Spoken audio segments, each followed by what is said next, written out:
And go. The Claustrophile. The lone hawthorn ahead is the same iconic tree that appears in both films. So now I know I did not murder you. My face is sunburnt. The heat bakes me alive. I stumble, sway. I should have followed you here at night, or later in the day at least. On either side of the track, the moor shimmers where the sky meets the ground. The blue patch before the horizon is what, in the weather business, we call an inferior mirage. The tree is no mirage, though, no illusion.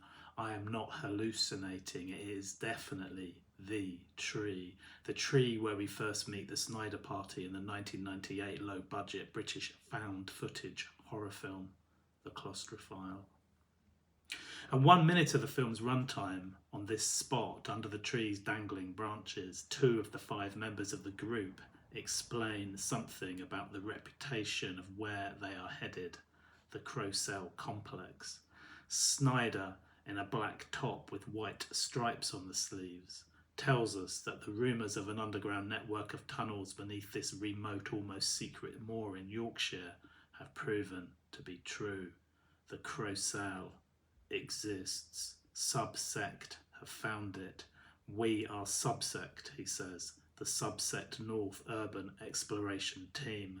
The government must have sealed the main entrance sometime in the last 60 years, but a vent or maintenance shaft has been exposed by a recent storm. What feeling is better for urbexers than being first to explore a strange, out-of-the-way place, especially one supposed to be no more than a local scare story? He then tells us his name is Snyder, and as the camera moves to the right, he introduces Hazel and Jinx. There's a brief shot of shaky grass as the camera is handed back to Snyder and focus returns. Another male subsector is announced as Skeet. Alongside him is a young woman Snyder calls Bridget. Whatever the real nature of the film, fantasy or documentary, it has always been assumed these are pseudonyms, mission handles, and not their real names. My research into Subsect confirms this, though many still doubt the premise of my research. Bridget steps forward, thrusts her fingers into her hair, then smooths it back to keep it away from her face. It's more a myth than just a story used to frighten the kids, she says. There used to be a castle on the site, back in the old days, one where no castle ought to be, and its ramparts faced inwards over its central courtyard. Whoever built it must have feared something coming up rather than coming over the moors. Skeet is using the camcorder again as we clearly see Snyder, Hazel and Jinx give Bridget a look that suggests she's talking wildly again. I know that look. I know it from when I lived with you and with the others, from before the time we all watched the film together.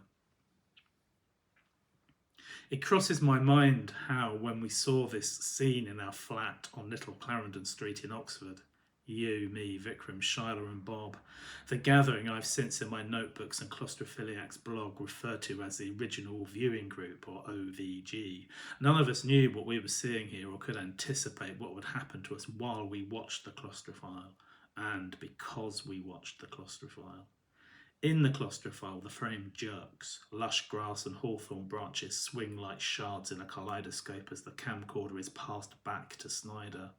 When the view stabilises, we see Skeet clearly for the first time in his distinctive Campag Velocade t-shirt, fresh-faced, about 20, the same age we were when we saw the film in 1998. When we watched the film in the flat on Little Clarendon Street in 1998, Bob and Vic bantered about whether the indie dance band Campag Velocade were any good, Vic being pro and Bob anti. In The Claustrophile, Skeet turns and joins the other 3 who are, we assume, tramping off towards the entrance of the Crow Cell and whatever awaits them there. The surrounding moor, the dusty track, the height of the trees, all have changed in the intervening 25 years, but the hawthorn is without a doubt also the same tree that fades in at the start of the second film, the recently discovered Snarfell's Yokel footage. I was right about the digits that flash up at the end of the Snarfell's Yokel. I was right to follow the hunch that has led me here. The Snarefells Yokel footage was recovered from a period-accurate Sony Handycam abandoned on a table in the central relaxation area of Leeds Skelton Lake Services. The camcorder is identical to the one Snyder and the subsect Urban Explorers use in the Claustrophile. It was uploaded with brief notes about the Discovery and Handycam model to the subreddit r/Erie England by a u/Snarefells Yokel, a username regular posters had not encountered before and have not since. Unlike in 1998, CCTV footage at Leeds Skelton has not been released that reveals you or anyone like you or how you might look now flitting between the shops and fast food franchises, let alone dumping a vintage camcorder in plain view. This does not mean that u/Snarefells Yokel is not you, Xana.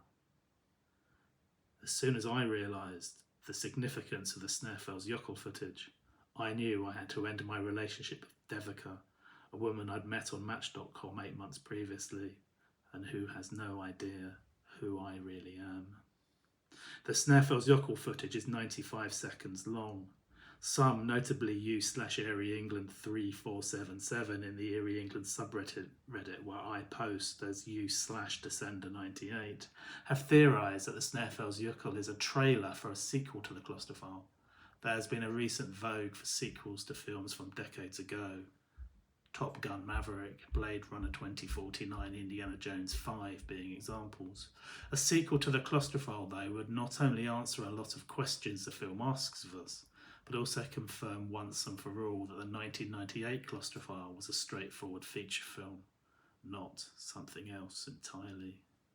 The Snarefells Yokel footage, in the Snarefells Yokel footage, we stare up at the sprawling tree with its spindly branches, then follow a track until we reach a circular opening, a vertical concrete shaft identical to the entrance to the Claustrophile complex in the Claustrophile, smashed to black, a series of white digits. Unlike Airy Fairy 3477, I did not think these digits are a coded release date for a sequel to the Claustrophile. They were grid map references. You know that even back then, in 1998, I could read maps more than proficiently. You know that I can interpret and contextualise landscape. You know I never forget. You know because I told you I have what is often called a photographic memory. You laughed, said photographic memory does not exist. Unlike almost everyone else in Claustrophile fandom, you appreciate that I can recall everything about the Claustrophile as if I am watching it again now. You know I am deeply involved with the Claustrophile. You know that I would know that only you could have uploaded the Snarefells Yokel footage to Erie England and code into it messages meant only for me.